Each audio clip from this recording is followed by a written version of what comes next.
With your KCIM news update is the cargo short hating Nathan Cones, also our news director, too, by the way. I stand by that statement. All right. I'd say it's discrimination, but you do you. Let's get right into it here. A Jefferson man has been arrested and charged with kidnapping following a statewide Amber Alert, high-speed pursuit, and standoff in northwest Iowa yesterday.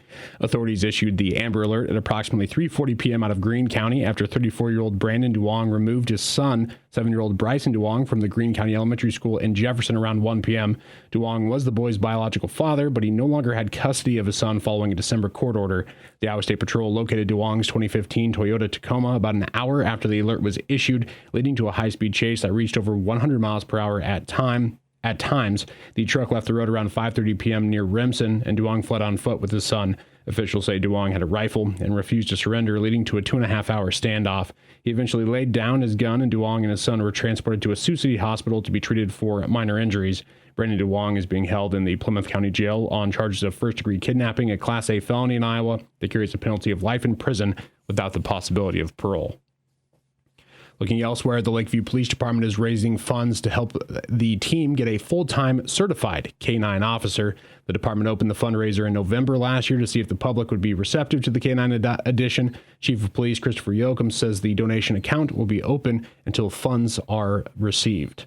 We're looking to raise funds for an actual K-9 and then associated with a K-9. It varies for the dog and the training for the handler at around $10,500. So that's kind of where our goal line is. When we start adding the K-9 insert, then it kind of goes up to that $15,000, $20,000 range. So it just depends on what kind of equipment we can get through grants and then different avenues, and depending on how much we actually need. Yoakum says they want to get a Labrador Retriever for the K-9 position, as that specific breed has many qualifications that would make it the ideal K-9. With other police units across the state and even the country, the Labrador Retriever is labeled one of the most preferred breeds for narcotic detections. The breed is also a great tracker for evidence detection and finding missing persons. Yoakum says the main reason for the Labrador Retriever is the dog's demeanor, as it can build relationships between the public and law enforcement. For one, it's a single-purpose K-9. We know what type of dogs labs are, so that's kind of what we want. We don't want to be something that looks aggressive or comes off as aggressive. So, when you look at a lab, it kind of looks a little more friendlier. We really like something that we can utilize in the school to be able to kind of bridge that gap between the students and the law enforcement, too. Those interested in contributing to the K-9 Fund can drop off their donations at the Lakeview Police Station or Lakeview City Hall. For a limited time, those that donate $20 can receive a T-shirt to help spread the word about supporting the K-9 fundraiser. Photos of the designs are included with this story on our website. Yoakum thanks everyone who's already donated, saying the new Labrador K-9 would be a great asset and tool to the community of Lakeview. Poet Biorefining and Summit Carbon Solutions have partnered to link Poet's facilities to Summit's proposed carbon capture pipeline project that runs through Iowa. This collaboration aims to capture CO2 generated from Poet's bioethanol production process and stored underground in North Dakota.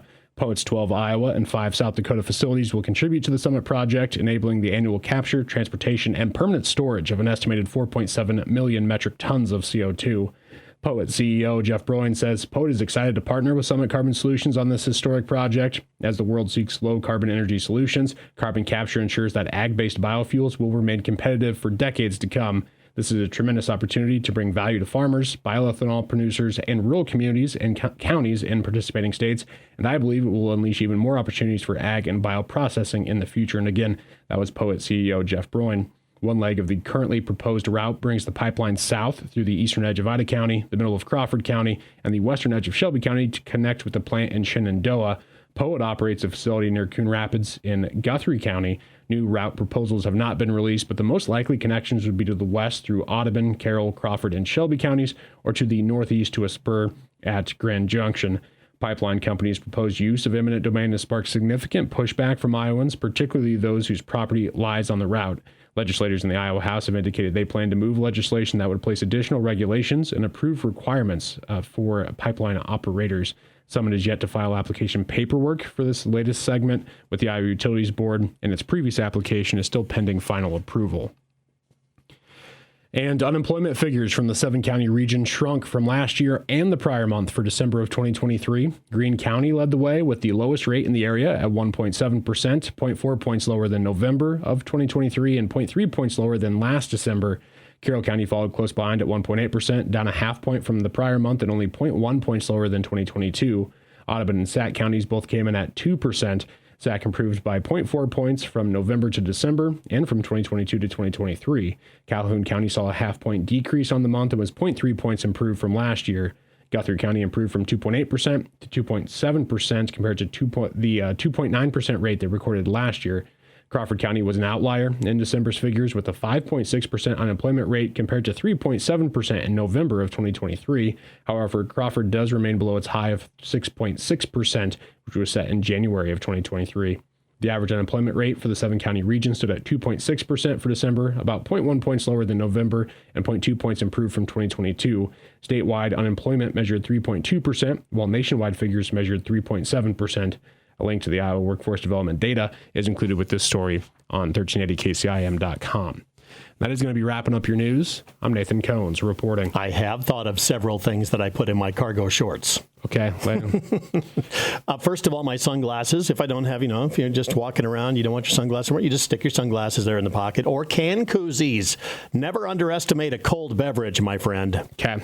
May I counter propose here? No. Well, I'm going to anyway. So sunglasses hanging from your shirt. No need for cargo pants. Yeah, that looks too preppy for me. What is the other pocket, the back pocket on your pants for? Like every pair of shorts that aren't athletic shorts. Yeah, that's one pocket. The other pocket, can koozies. Well, no. You got to have the can koozies instantly available, so you don't have to just reach around. You might strain your back. You have to bend at the waist to get to your cargo shorts.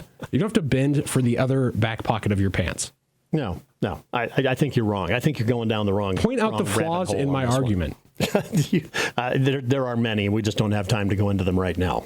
So you're running from this. You're running from this, John. No. You've got a bias against cargo shorts. Yes, I'm not going to let you get away with this. We got weather coming up in a few minutes. Hang on.